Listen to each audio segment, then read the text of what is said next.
ini, saya akan menjadi pemandu kalian. Perkenalkan, nama saya Syifa Nurhayunisa. Pada kesempatan kali ini, kita akan membahas tema yang sangat menarik dan relevan dalam dunia teknologi saat ini, yaitu algoritma pemrograman dinamis.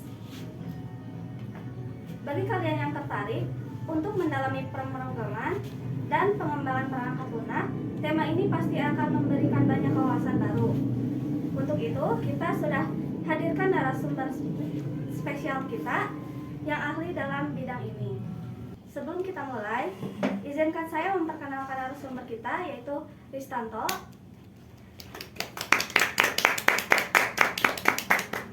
Mari kita sambut Ristanto. Halo semuanya, salam kenal, aku Ristanto. Gimana nih kabarnya Teh Syifa? Apakah baik? Alhamdulillah baik. Gimana kabarnya? Alhamdulillah baik juga gitu. Oke. Jadi seiring berkembangnya di teknologi kali ini itu kita butuh akan algoritma yang efisien semakin tinggi nih. Salah satunya adalah algoritma pemrograman dinamis. Algoritma pemrograman dinamis ini sering digunakan untuk menyelesaikan masalah yang kompleks dengan cara memecahnya menjadi submasalah yang lebih kecil dan lebih sederhana. Dalam episode kali ini, kita akan mengenali lebih dalam tentang bagaimana algoritma pemrograman dinamis bekerja dengan narasumber kita. Oke.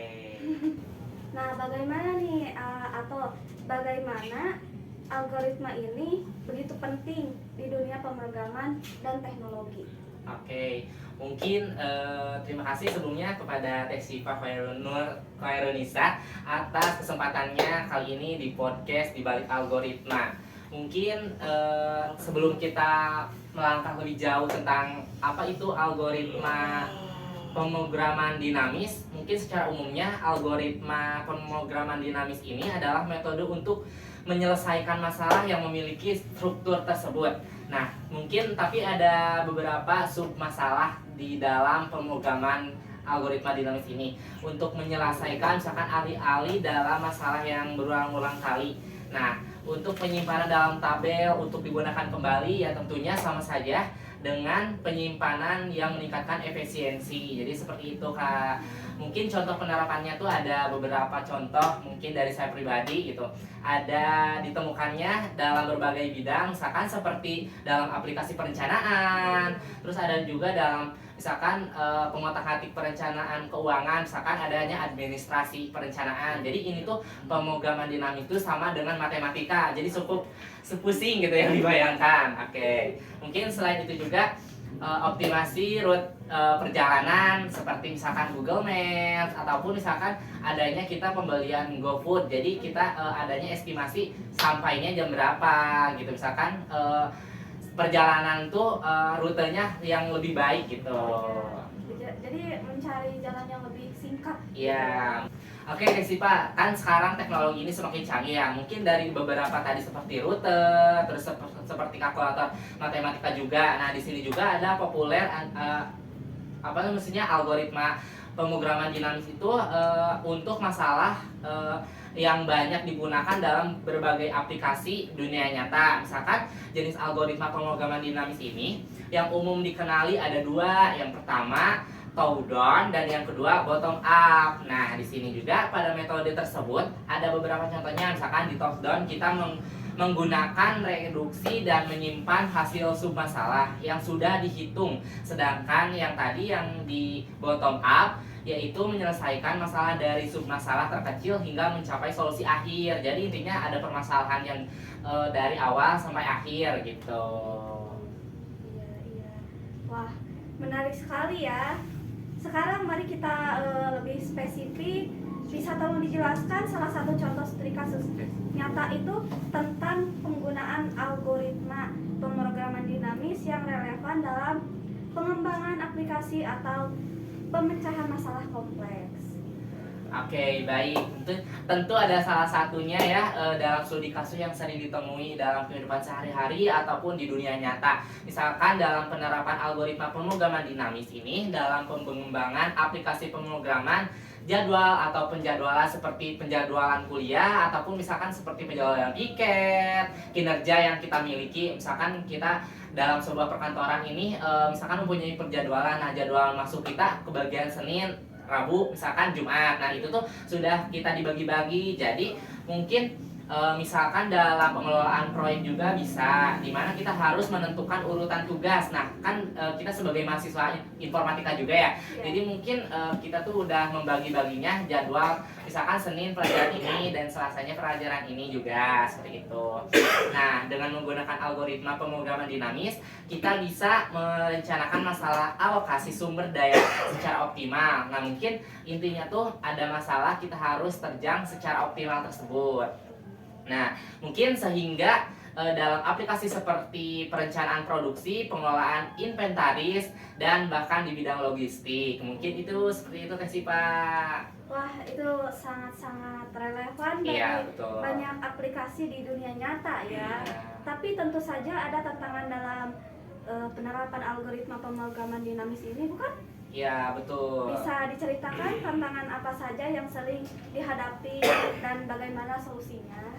Oke, mungkin ya betul sekali tantangan gitu dalam dunia nyata pasti ada ya yang benar sekali itu pasti ada. Mungkin salah satu tantangan utama dalam merancang algoritma pemrograman dinamis itu tentunya ada ya masalah kompleks tentang di dunia teknologi itu seperti misalkan memori dan waktu. Nah, kenapa sih memori dan waktu gitu? Karena untuk beberapa masalah yang sangat besar kita harus berhati-hati dalam menggunakan memori. Karena misalkan kalau misalkan kita kebanyakan mengunduh foto ataupun video maka memori itu cepat penuh gitu. Ya nanti kan imbasnya tuh ke laptop ataupun ke handphone jadi nge-lag ya gitu. Jadi lemot juga ya, ya biasanya.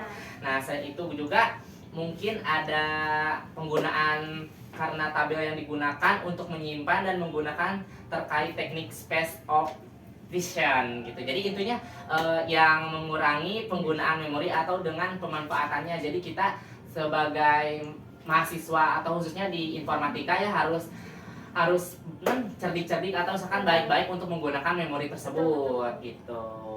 Nah, mungkin Teh Sipa selain itu juga ada masalah reduksi yang melebihi batas, dia menambah beban. Jadi sehingga perlu diperhatikan untuk teman-teman yang itu baik di luaran ataupun misalkan di dalam ruangan harus diperhatikan untuk menghindari over reduction dan mencoba menggunakan solusi yang lebih terstruktur. Jadi intinya penggunaan memorinya harus dengan baik gitu. Jadi jangan kayak misalkan kita foto-foto ataupun membuat video editing ataupun dan lain-lain. Jadi sehingga memorinya itu penuh. Jadi kita harus baik-baik gitu, cerdik-cerdik untuk tidak mengolok-olokkan memori tersebut. Gitu. Ya seperti kalau misalkan udah nggak ada foto yang bagus gitu, langsung dihapus. Iya gitu. Supaya mungkin di penyimpanan juga tidak terlalu banyak gitu. Ya. Nah sekarang untuk pendengar kita yang mungkin baru memulai mendalami algoritma pemrograman dinamis, apakah ada tips atau saran yang praktis yang bisa diberikan agar mereka lebih memahami dan menguasai algoritma ini? Oke, mungkin tentu saja pasti ada ya trik dan saran yang sangat praktis gitu buat teman-teman yang sedang bekerja, misalkan yang sedang bersekolah ataupun menjadi mahasiswa khususnya di Fakultas Teknologi Informasi ini. Nah, tentu pasti ada. Yang pertama saya sarankan untuk memahami konsep dasar. Nah, yang pertama itu mungkin adanya pemrograman dinamis terlebih dahulu seperti misalkan overlapping, subproblem. Nah, di sini tuh ada juga optimal substruktur yang tadi saya bilang yang di awal bahwa kita harus struktur juga. Nah, ini akan sangat membantu saat Anda mencoba menyelesaikan masalah dengan metode tersebut. Jadi tadi yang saya katakan sendiri bahwa misalkan kita harus menggunakan memori itu dengan sebijak-bijaknya gitu, dengan sebaik mungkin. Karena mungkin kalau tidak menggunakan memori tidak sebaik mungkin karena akan penuh, tadi kan akan nge-lag juga. Iya benar. Oke, mungkin yang kedua, jangan ragu untuk memulai dengan masalah-masalah yang lebih sederhana seperti Fibonacci. Nah, ini Fibonacci itu kayak misalkan dalam problem yang dapat memberikan pemahaman yang baik mengenai bagaimana algoritma ini bekerja gitu. Yang ketiga ada memperhatikannya. Nah, ini tuh apa manfaatnya? Platform ini seperti LeetCode atau HackRank. Nah, yang menyediakan berbagai masalah pemrograman dinamis untuk dipelajari dan dikerjakan. Jadi dari ketiga poin tadi ada saran dan praktis itu mungkin yang dapat saya sampaikan seperti itu. Jadi intinya kita sebagai mahasiswa itu harus bijak-bijak dalam permasalahan gitu, harus kayak misalkan menyelesaikan problem solving gitu.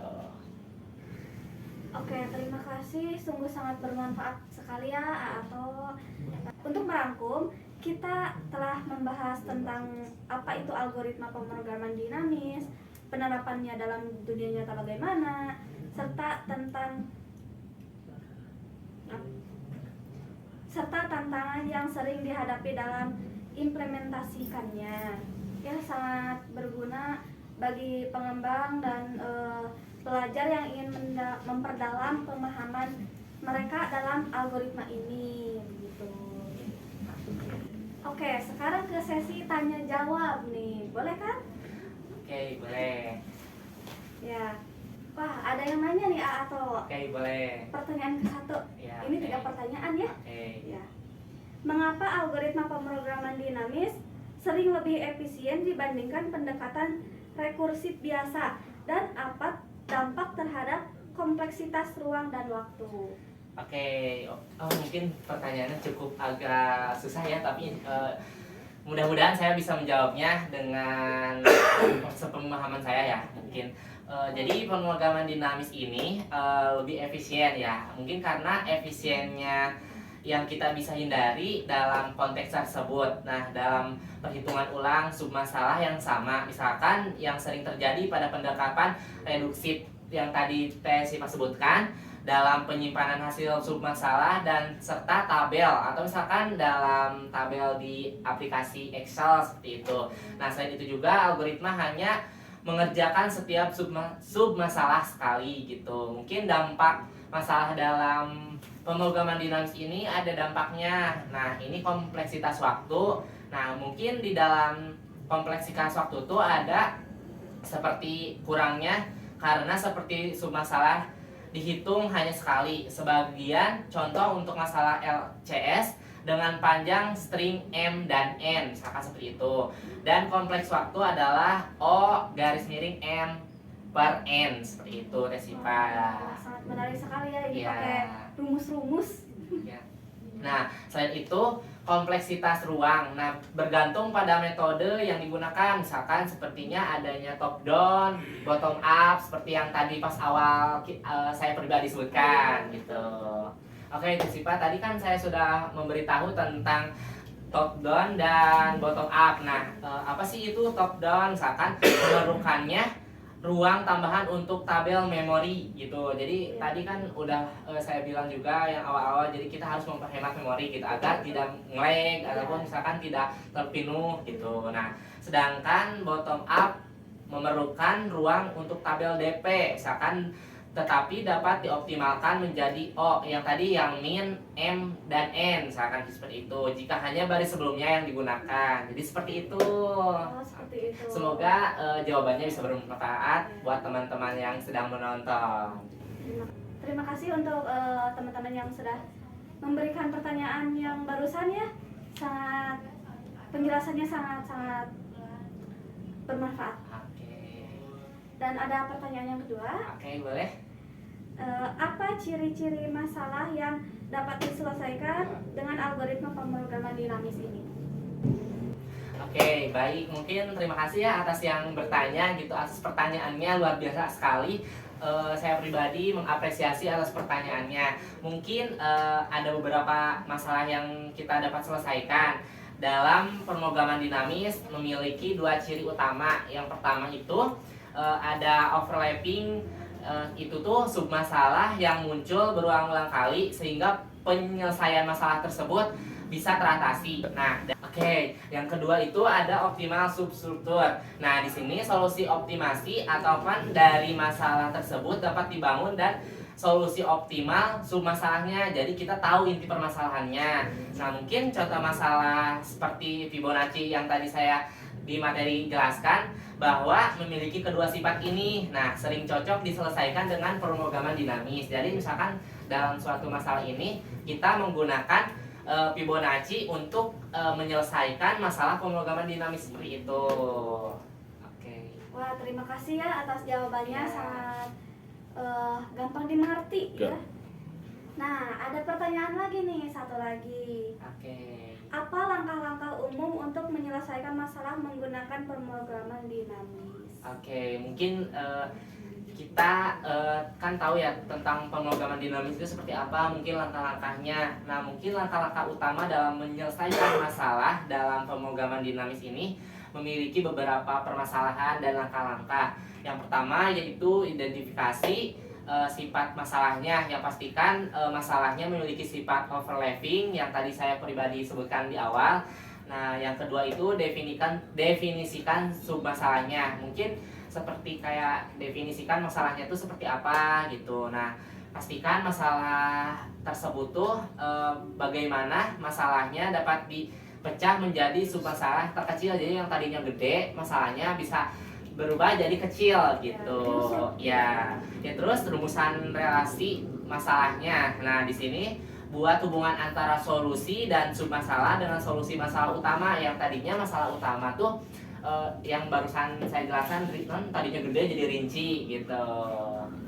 Nah, selain itu juga ada tentukan nilai awal atau base case. Nah, di sini kita dapat menentukan nilai awal atau kondisi awal seperti tadi kan yang saya sebutkan tabel DP gitu. Nah, mungkin selesaikan dengan pendekatan yang tepat menggunakan top down yang tadi yang bottom up gitu. Nah, terus jika efisiensi ruang dan waktu menjadi prioritas ataupun struktur yang reduksi lebih mudah dipahami. Jadi yang tadi awal kita tentang pembahasan top down dan bottom up gitu. Nah, mungkin yang terakhir langkah-langkahnya ambil solusi optimal. Nah, mungkin karena dalam semua pemrograman dinamis ini kita dapat mengambil solusi optimal dalam sebuah algoritma tersebut. Nah, setelah tabel selesai diisi, alangkah baiknya kita solusi masalah utama dapat ditemukan di posisi tersebut atau biasanya dielementasikan terakhir